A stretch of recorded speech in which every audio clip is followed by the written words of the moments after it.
good afternoon friends. Welcome to the CEC-UGC live lecture. Dear friends, today in this session we would be talking on Radical Humanism of M. And for this discussion we have once again with us in our studios Dr. Satish Kumar Jha. Dr. Satish Kumar Jha is Associate Professor in Department of Political Science, Aryabhat College, University of Delhi. So let's welcome our guest Dr. Satish Kumar Jha. Hello sir, welcome to the UGC lecture. And good afternoon. Today's lecture we are going to devote on political thought of M.N. Roy, Manavendranath Roy, popularly known as M.N. Roy, and particularly the radical humanist thought which he developed, which he propagated, which he championed toward the end of his life. But what is important to remember that M.N. Roy's political thought witnessed a lot of changes and transformation over the period in which he was intellectually and politically active. And those transformations are important to understand his radical humanist thought which he developed toward the fag end of his intellectual and political career, particularly in 1940s before his death in 1954.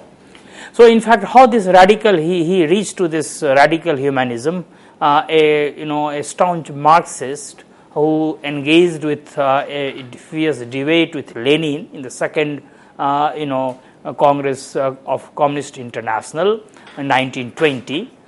In fact, so much so that he offered an alternative perspective on the colonial question within the Communist International, and from that position of a very staunch Marxist position, he moved to altogether different line of thinking toward the end of his life, where he tried to combine both radicalism and humanism. That is important to remember.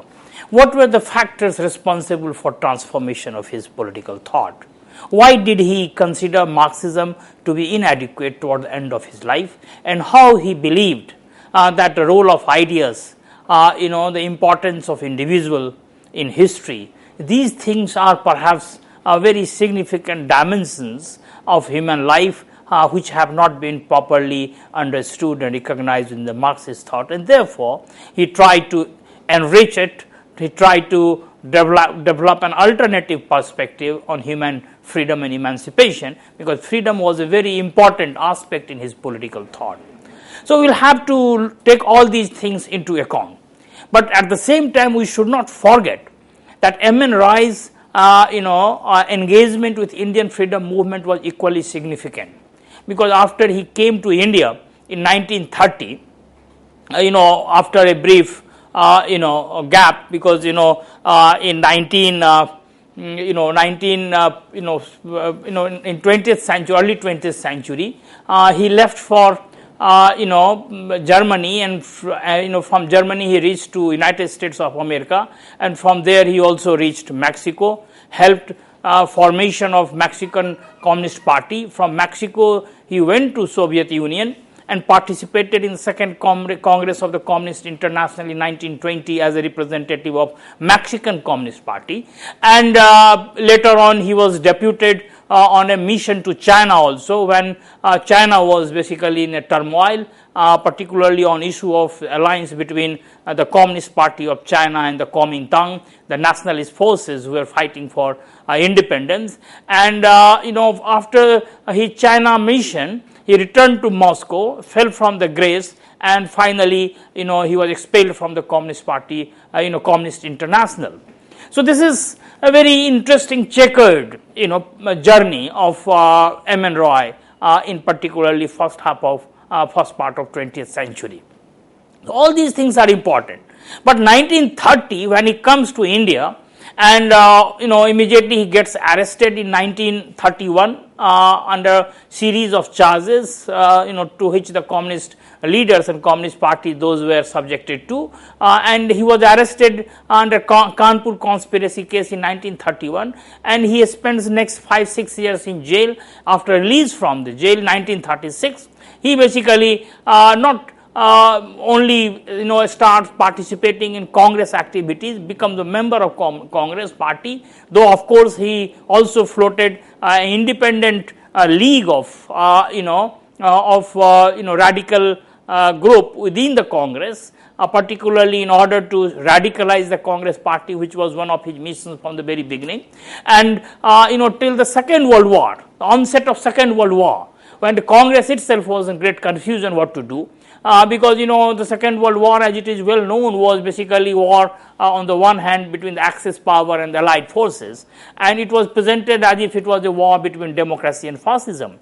Therefore, a lot of divisions within the Congress on this issue, but nonetheless, as it is well known, Congress had taken a firm position on the Second World War that India's independence, or at least some sort of freedom, would be the precondition for Indian people's participation in this war against fascism, and subsequently the Quit India movement. And this is the time when M.N. Roy starts distancing himself again from the Congress, till the time, and by 1947, he is in a position to develop an independent, thought of his own, which is which is basically both rejection of liberalism as well as rejection of communism, and this is what is known as radical humanism. So this is, in brief, we can say the evolution, the trajectory. In nutshell, we can say that this is how M.N. Roy's political thought develops. But all these three phases are important. The first phase, that is the militant nationalist phase. The second phase, that is the Marxist phase, and third phase, that is the humanist phase. But the thing is that all these three phases are important. Now this Manevendranath Roy, as he is popularly known, M.N. Roy, his real name was Narendranath Bhattacharjee, born in 1887 and he died in 1954. M.N. Roy was an able organizer, he was a meticulous planner, and he was a far-sighted politician. Now M.N. Roy's, one thing is important, that in his whole political thought we find that freedom occupies a very important place, and therefore when he develops his radical humanist thought toward the end of his life, in fact freedom was the important consideration, and freedom and rationalism. And therefore what we find that from his nationalist phase, because M.N. Roy started his political journey as a militant nationalist, or what is known as revolutionary nationalists, which was quite common in Maharashtra and Bengal those days. And it was during this phase of militant nationalism that we find that M.N. Roy's main quest was freedom, which was denied to the Indian people due to the colonial rule. That how to get this freedom back to the people. And this is how he turned to this militant nationalism. Now it is interesting to remember that in this militant nationalist phase, in fact M.N. Roy became a great admirer of great literary figure in Bengal, that was Bankim Chand, and particularly his book Anand Math. And as it was quite common in Bengal of those days, the entire glorification of nation, equation of nation, or equating nation with mother goddess and worshipping it, all these things which were basically part of the larger political climate of Bengal of that period, M.N. Roy was also influenced by that thinking. So therefore, in order to liberate this nation, which was considered to be very important, which was equated with goddess, and therefore whatever means were appropriate for liberating this nation were considered important by the young generation of Bengal in particular. And accordingly, this revolutionary nationalist movement developed in that part of India. And this revolutionary nationalist movement believed that the only way the Indian people could be given their freedom back was by using violent means against the Britishers, because Britishers were unleashing the reign of terror. It was basically using all sorts of violent means to suppress India's uprising, India's awakening. And therefore this revolutionary nationalist movement was gaining ground. M.N. Roy was greatly influenced by this movement and by this idea. And this phase remained with him till the time he reaches to Germany. How he reaches to Germany is interesting, and from Germany how he reaches to United States of America, and this is how he begins a new phase in his intellectual and political journey, that is the phase of Marxism.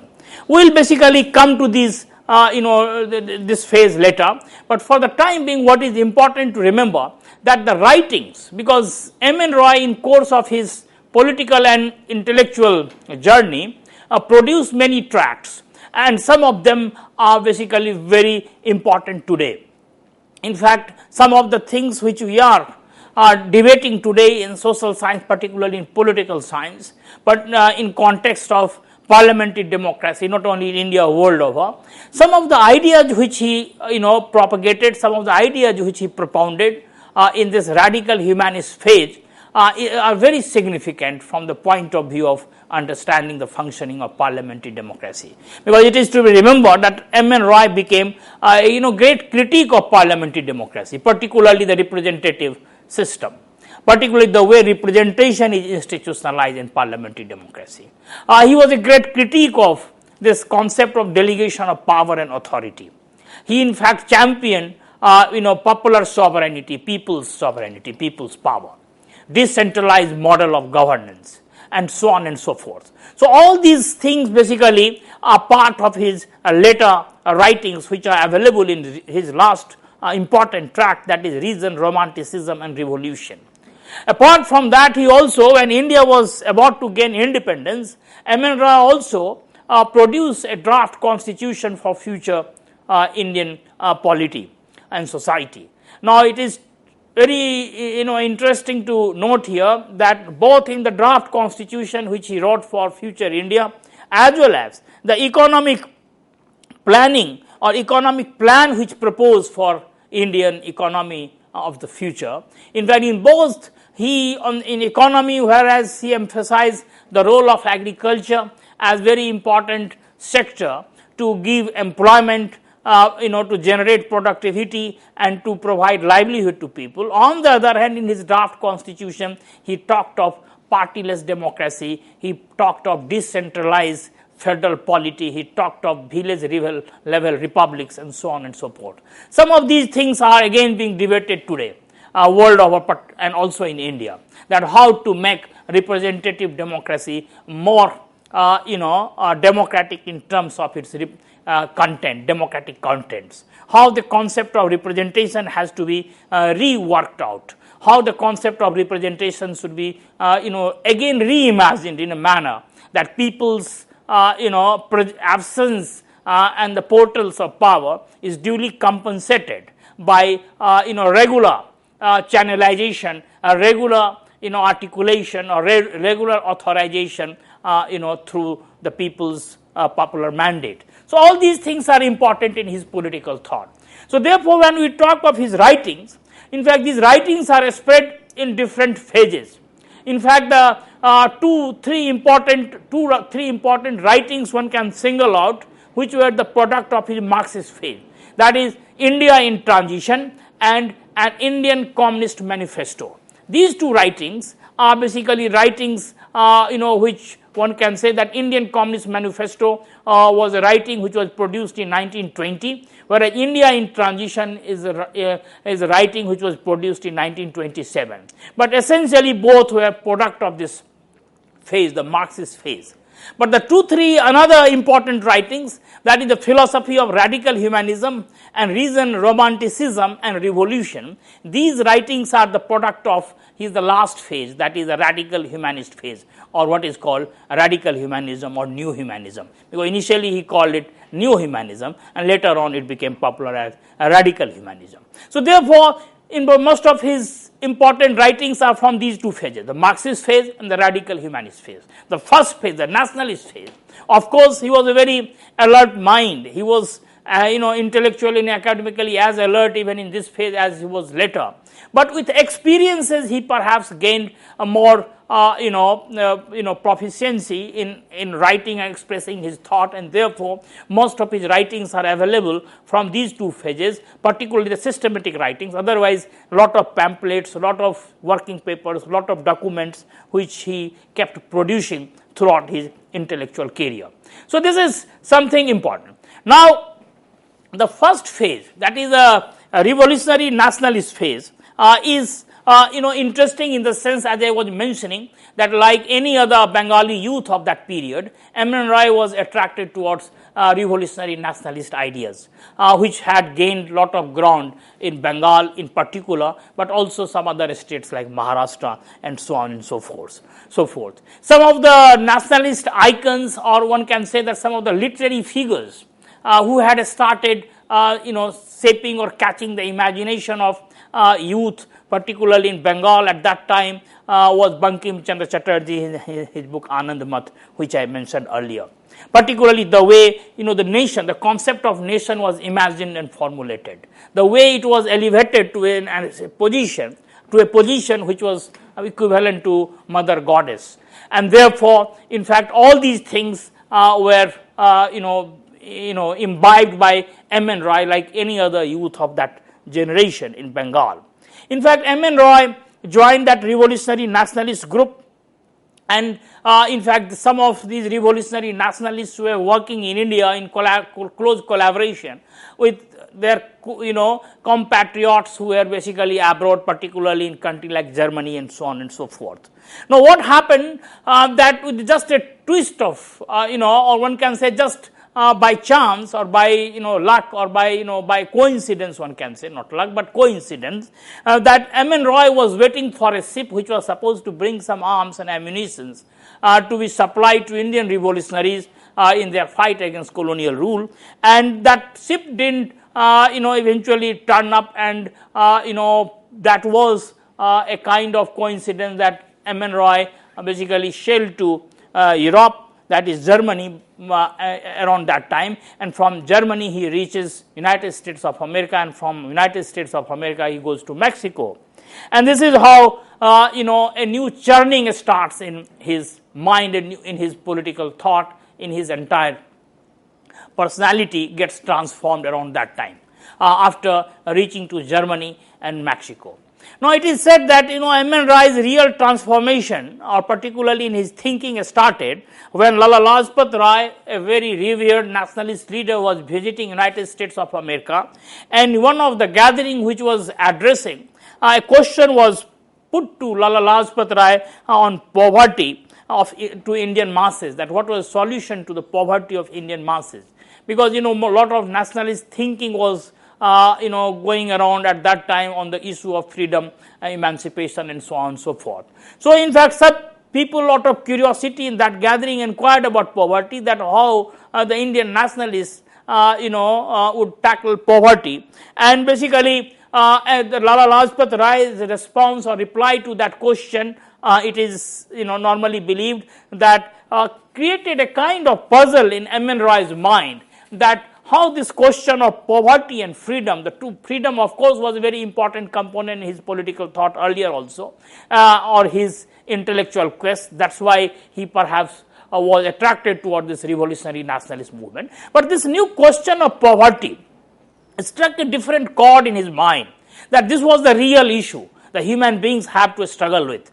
And therefore, one can say that this freedom and poverty, these became perhaps the major in fact, major questions in his mind, became the major quest in his intellectual journey subsequently. Because M.N. Roy didn't find a satisfactory answer coming from a nationalist leader like Lala Lajpat Rai to this question.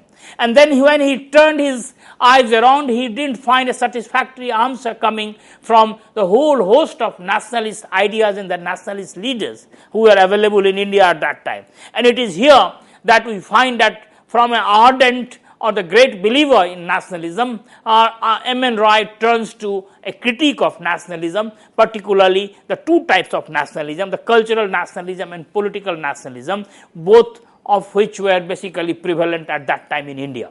So, therefore, this phase of the nationalist phase, one can say that basically leads to some sort of questioning, some sort of curiosity, some sort of queries in his mind, and those queries and curiosity in fact force M.N. Roy to look for some alternative system, some alternative resources, some alternative intellectual discourses.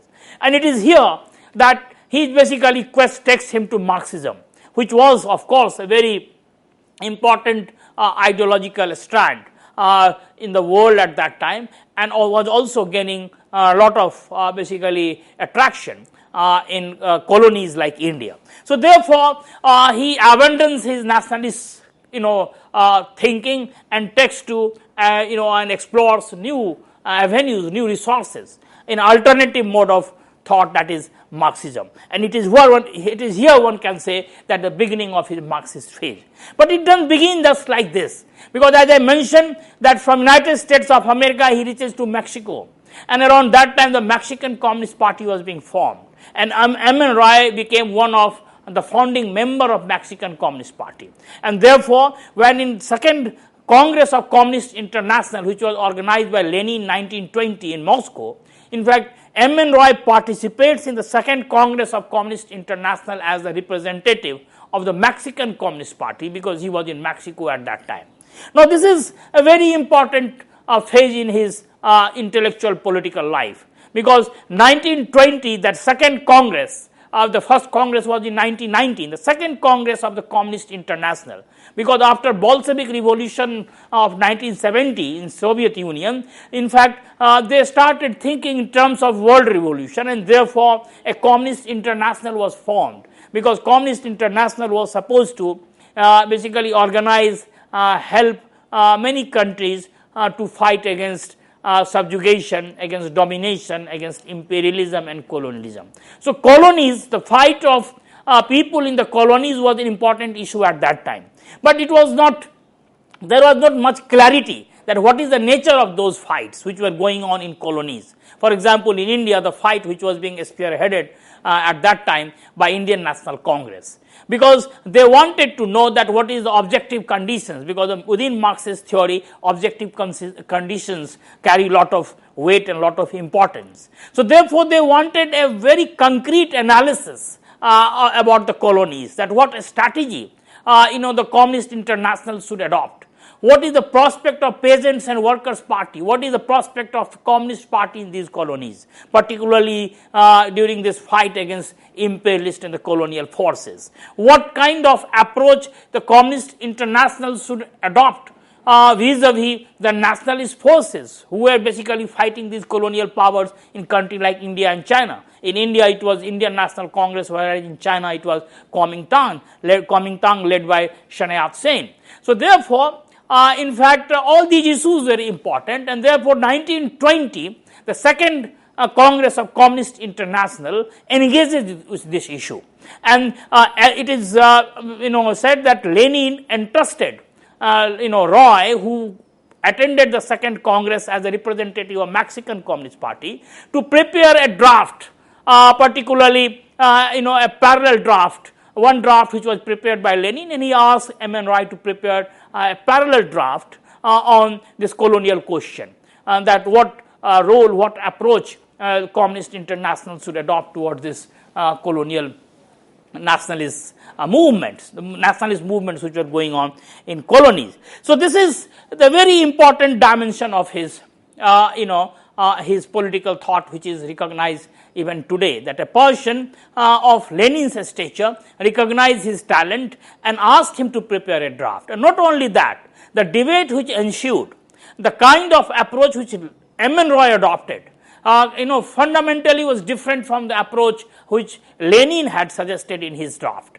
And therefore, the two draft positions came before the Congress. One was the Lenin's draft, another was M. Roy's draft. I will turn to this question, in fact, later, particularly when we will start discussing this, the communist or the Marxist phase of M. Roy. But this nationalist phase, what I am trying to say, that ends with his arrival in Germany, particularly arrival in United States of America via Germany. And in fact, hereafter we find that M. Roy becomes a great critique of nationalism.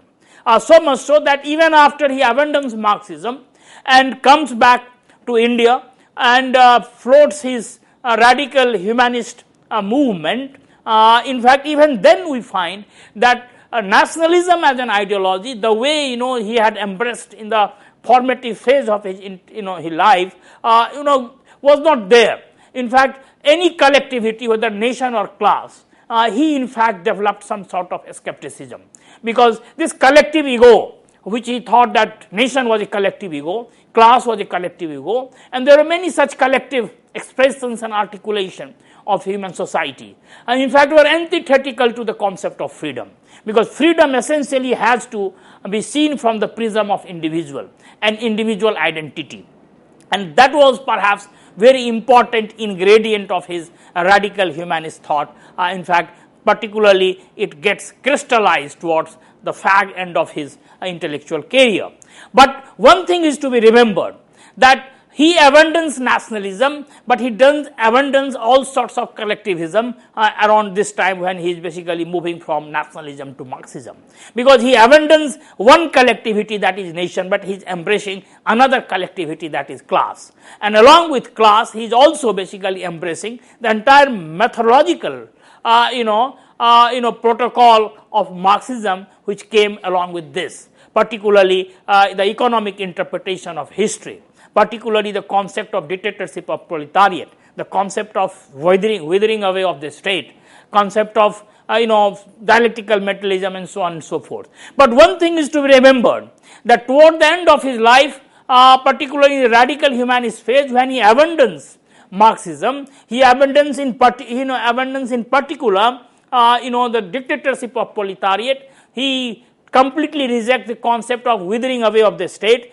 He also rejects this concentration and centralization of power, and therefore what we find that as a method, dialectical materialism, in fact he may not have rejected, but he rejects many offshoots of that method, which were basically being propagated, institutionalized and practiced in so-called communist regimes or communist societies like Soviet Union, so on and so forth. So therefore this is very important dimension in M. Roy's political thought. But equally important is the second collectivity which he embraces. The first collectivity he rejects, the second collectivity he embraces, that is the collectivity of class, state, and so on and so forth in place of nation. But later on we find that he rejects both collectivity and moves towards individual freedom, and how that happens is something very interesting to observe.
M. Roy's political thought, therefore, in fact, is to be seen in terms of three important phases, intellectual phases in his life. The first, the nationalist phase, the second is the Marxist phase, the third is Radical Humanist phase. All of them have some relationship, but then all of them also developed independently. In fact, the first phase, which was in the beginning of his intellectual and political life, that was nationalist phase, he abandons particularly when he is confronted with the question of freedom and poverty, because he thought that both the question of freedom cannot be tackled and handled through the prism of collectivity, be it nation or be it class. Of course, that the class aspect basically dawned on him only later in life, particularly in the Radical Humanist phase. But this this nation came quite early, particularly when he confronted this question that how the poverty, which is perhaps one of the main reason for the loss of freedom, could be confronted, how it could be tackled. And therefore, he starts looking for answers, and that quest takes him to Marxism. When he started reading the Marxian tracts, he started reading the Marxian literature. And this is how he thought that perhaps Marxism offered a solution to this problem. This is the second important phase, and this starts around 1917-18, and particularly during his stay in the United States of America and Mexico, when he joined the Mexican Communist Party and helped founding it. And then from there he comes to Moscow on the invitation of Lenin. He is there as a representative of Mexican Communist Party, attend the Second Communist International, Second Congress of the Communist International in 1920, when the Second Congress was engaging with this question of colonial problem, that how and what role the Communist Party has to play in colonies like India and China. And it is here that we find that M. N. Roy's political thought, particularly in this phase, that the Marxist phase, acquires some stature, acquires some importance and salience. Because as I was mentioning earlier also, that while disagreeing with Lenin, that this bourgeois nationalist forces in colonies like India, because Congress at that time was spearheading the movement, and there was a big debate within the Communist International that what role the Communist parties have to take vis-a-vis these nationalist forces, both in India and China. If in India it was Congress, in China it was Comintern led by Sun Yat-sen. So therefore they had to take a position that what role they have to adopt, whether they have to cooperate, join the forces of nationalism led by the bourgeoisie, or they should think in terms of having a separate political formation led by peasants and the workers or the Communist Party. So this was the question. But Lenin in fact wanted some concrete evaluation and examination and analysis of these colonial issues and colonial questions. And therefore, M. N. Roy, since he hailed from India, Lenin considered his view to be important because he thought that he will present an objective assessment of the situation. And when M. N. Roy believed or argued at that time that these forces which were fighting the colonial power in colonies like Congress were not progressive in nature, rather it was a kind of reactionary force of the indigenous bourgeoisie who could at any time compromise with the comprador or the multinational or the transnational bourgeoisie, and therefore the Communist Party has to be established in these colonies and the peasants and workers have to be separately organized, which was not recommended or suggested by Lenin in his draft. So therefore I was mentioning that two drafts emerged at that time, and therefore one must give credit to someone like M. N. Roy that he mustered the courage to disagree with person of Lenin's stature who had spearheaded a revolution in history, that was the Bolshevik revolution, and intellectually he crossed swords and basically offered an alternative perspective on colonies.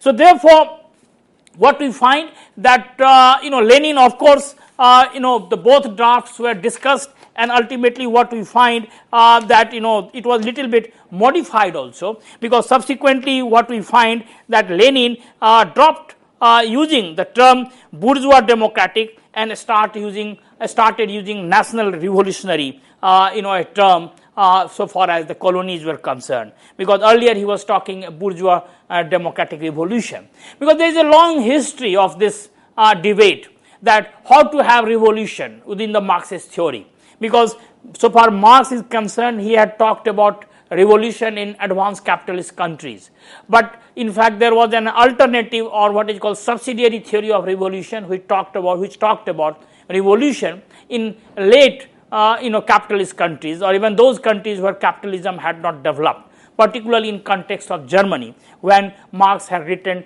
a tract called Revolution and Counter-Revolution.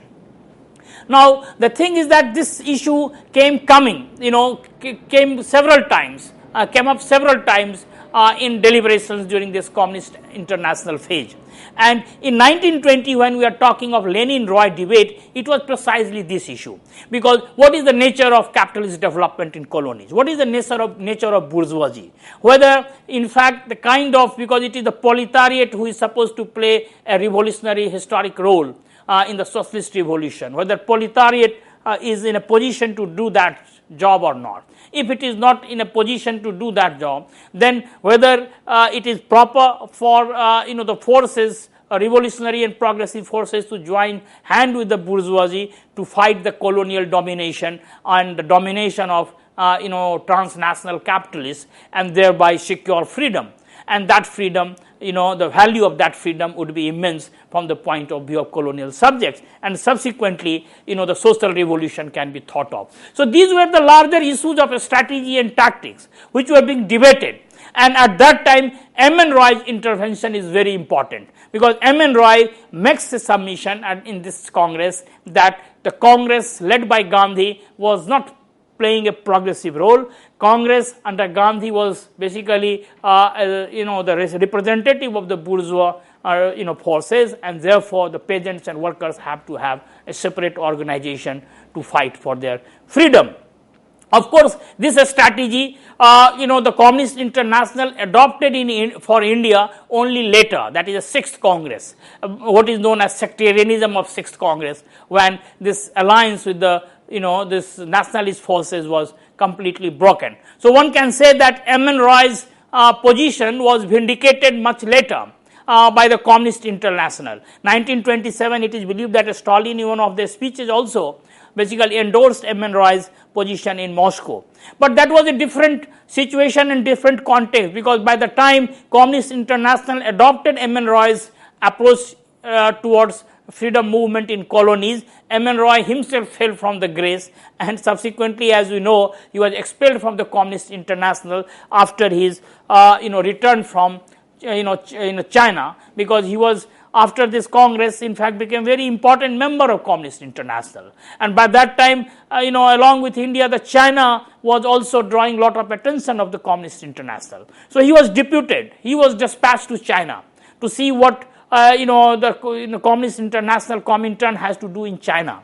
And at that time, Sun Yat-sen led Comintern was in crisis, because 1925 Sun Yat-sen died.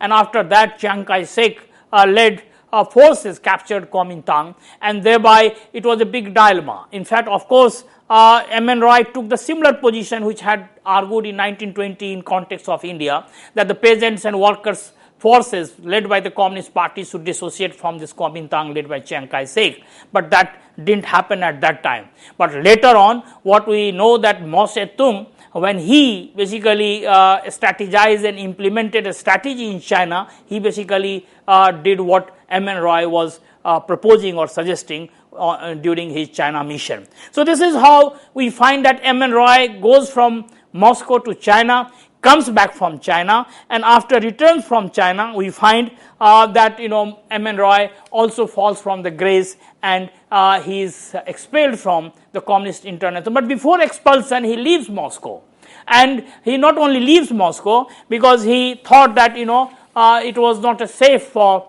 him to continue in Soviet Union at that time, the Stalin Soviet Union, and therefore he leaves Moscow. And later on, we discover that he is expelled from the Communist International. M. N. Roy returns to India in 1930.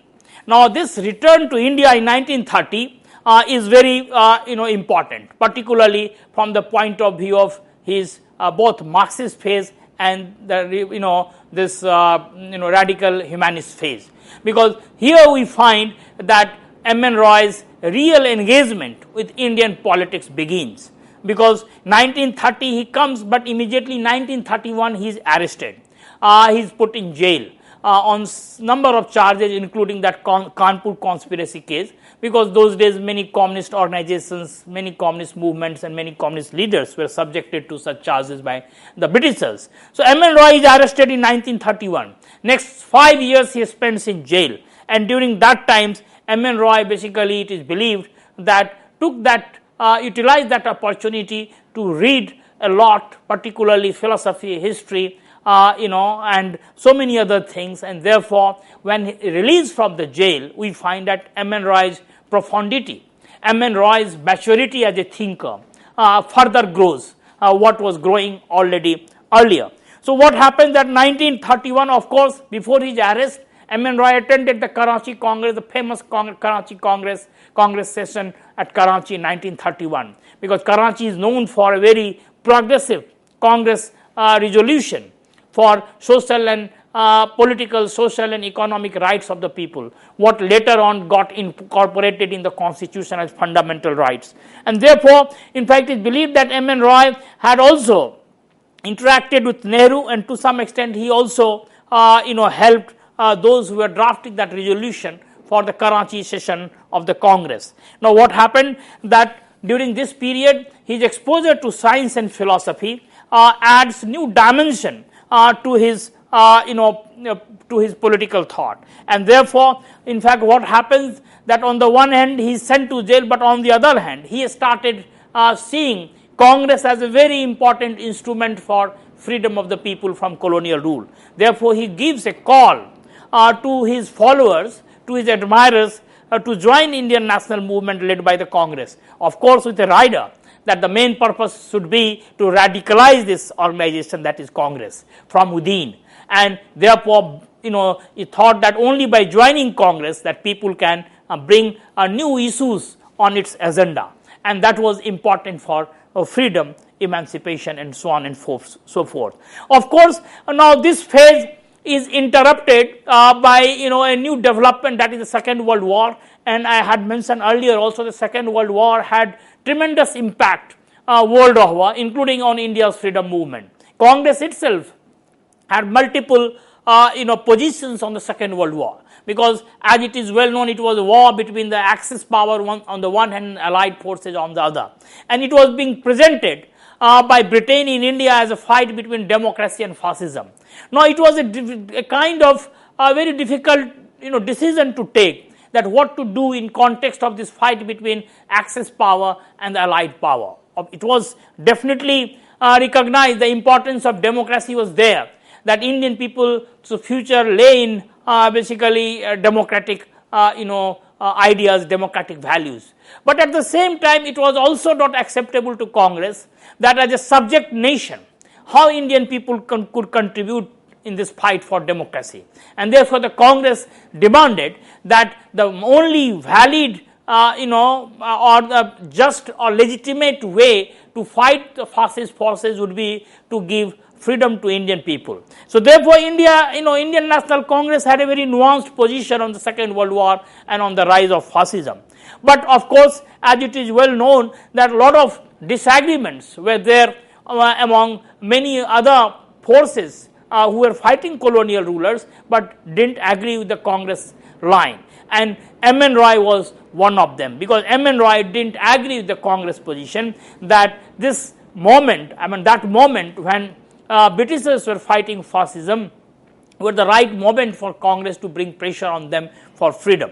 So therefore, when Quit India movement started, M.N. Roy was quite skeptical about it, because M.N. Roy thought that fascism would sound death knell to entire humanity and human civilization, and therefore that was not the opportune moment to basically put this fight against fascism under pressure. Now this is how we find that during that period M.N. Roy developed some sort of skepticism again about Indian national movement, Indian freedom movement, particular disposition on Second World War. But one thing is very clear here, that M.N. Roy didn't have any confusion that after Second World War Britishers would leave India. because he thought that once the Germany and Japan and Italy, the Axis forces lose, in fact the Britishers would not be in a position to continue here because of lot of contradictions which were basically there. In fact, he also didn't believe that it was an imperialist war, like many Marxists who were arguing at that time. So this divergence from the Marxist position one can see in his thought on the issue of this war as imperialist war as well. But around that time he had no confusion that after war India would be basically heading for freedom. Therefore, he started seriously thinking about the future reconstruction of Indian polity and Indian society. And it is around this time that one can see that M. N. Roy sincerely gets down to this business of chalking out a strategy for how to reconstruct Indian society, polity, economy, and so on and so forth. So therefore, in a nascent form, one can say that radical humanist thought of M. N. Roy, starts taking root in his mind. And therefore, apart from other things, around this time, what we find that in 1940s, he also drafted or he proposed a draft constitution for India. And this draft constitution he proposed along with a people's plan for economic development. So these two proposals are very important. Of course, they were in form of a proposal, but nonetheless very important, because he thought that after war, Indian people will have to confront this situation, that how to reorganize, how to organize themselves, how to chart out a future course for themselves within a democratic framework. Because one thing was very clear by then, that both liberalism and communism as it existed and being practiced both in the Western world as well as in Soviet Union were not appropriate for human freedom. So M. N. Roy was convinced, and therefore this became the basis of his new humanist thought, or new humanism as it is called, which subsequently developed as radical humanism, that both liberalism and communism suffer from limitations and inadequacies. Therefore, for true freedom, true emancipation, human beings people have to think beyond these two things. And therefore, what we find that in the draft constitution, he gave such similar indications. And in this people's plan for economic development, when he gives importance to agriculture as a main mode of production, main system of production, both from the point of view of productivity as well as from the point of view of livelihood and jobs to the people. So therefore, on the one hand, he emphasizes agriculture, role of agriculture for society like India in his people's plan for economic development. On the other hand, in his draft constitution, he basically lambasts parliamentary democracy, and he basically tries to drive holes, into the entire structure of representative democracy as it happens in the parliamentary form of government. Particularly, he is very, scathing in his criticism of party and the method of representation and delegation through which parliamentary democracy functions, because he argues both in the draft constitution as well as subsequent tracts on radical humanism which he developed after 1947, that party, delegation, representation, these are antithetical to the entire concept of democracy, because it basically destroys the entire concept of people's sovereignty, entire concept of people's freedom, and therefore one has to think beyond these categories of liberal parliamentary democracy. Now, in fact, in draft constitution he also indicate that how a small republics, which he called people's committees, should be basically the foundation, should be the basis, should be the infrastructure on which the entire edifice of political democracy is to be created. So therefore, what we find that by 1940s, on the one hand, he is developing his idea vis-a-vis imperialism, colonialism, domination, and the limitations of Marxism and liberalism, but on the other hand, he is also trying to propose an alternative roadmap for human freedom and human emancipation. So therefore, this is a very creative and very interesting, a very important phase in his political life. After his brush with nationalist thought, particularly nationalist politics in India in the beginning, and subsequently the communist phase, that is the Marxist phase in particular, but also engagement with the communist politics of, or politics of the communist parties in different countries like Mexico, China and India, we find that M. N. Roy, after gaining experiences in the both types of political discourses, M. N. Roy moves in direction of a new, it moves in direction of a new horizon, intellectual horizon, or a new world of ideas, and this is perhaps the beginning of his radical humanist phase. Now, in this phase, we find that he gives lot of importance to people and their freedom, their sovereignty. One can say that the people's will, or one can say that the kind of importance which Rousseau had given at one point of time to people's mandate, particularly in the participatory democracy. Now, the similar importance and similar emphasis one can find being given here. Though it is interesting to remember that when he was critiquing fascism, he attributed it to Lenin, this Hegel's theory of a state and Rousseau's general will being responsible for development of fascism and ideas, similar ideas in Germany, Italy and Japan. But here, when it comes to the, when it comes to the participatory democracy, the people's will, one can say that it resembles to a great extent with the ideas which we find in Rousseau when he talks of general will, and particularly the question of representation and delegation, that how ultimately the will of the people have to prevail.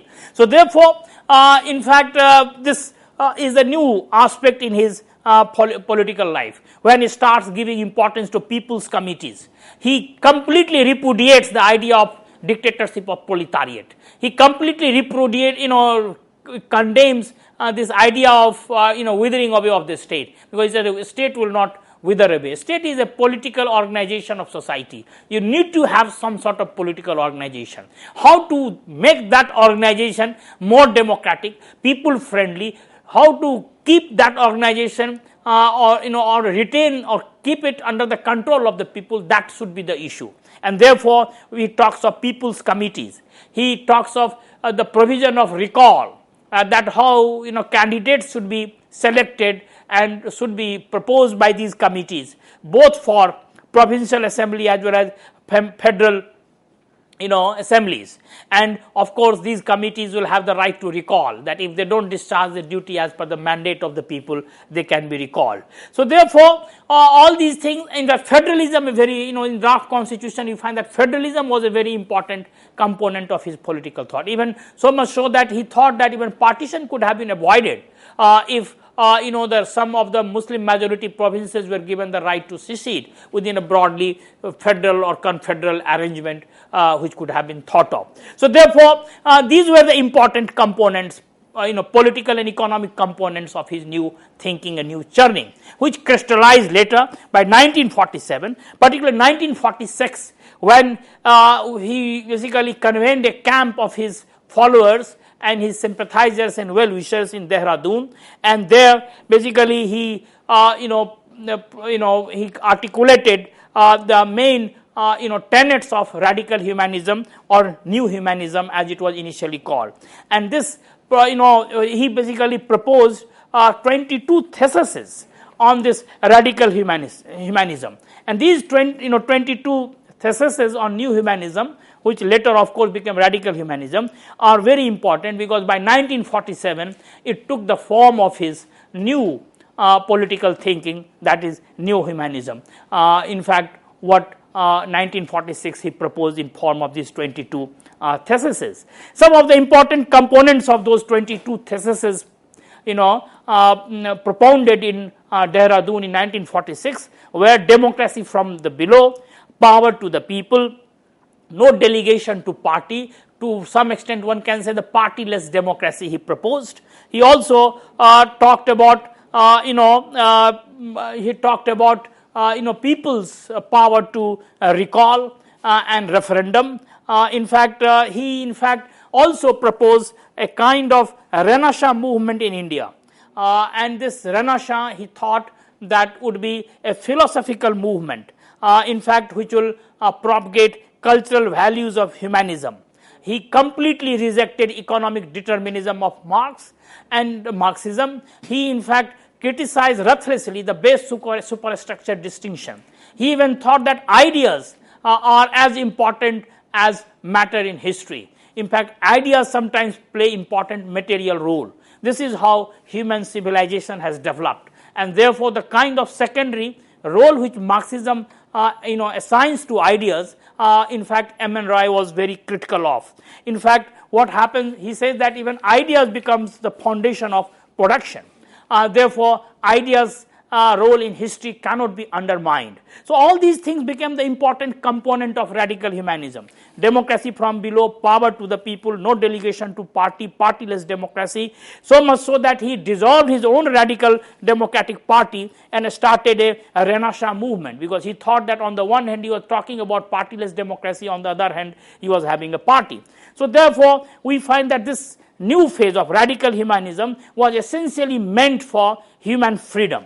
And this freedom, he thought, that is basically the integral to human society, an individual, not collectivity, collectivity of any sort, whether it is nation or class, he thought was antithetical to this idea of freedom, and this comes very prominently in his radical humanist thought, because any collectivity is a collective ego, and therefore that collective ego cannot augurs well with the concept of freedom. So, freedom becomes the basic value along with the truth as rationalism, and also a secular morality, because he thought that morality is not to be derived from religion, but it has to be derived from rationalism. So, this is how we find that some of the important components of freedom, truth and rationality become the cardinal values of his radical humanist thought toward the end of his career.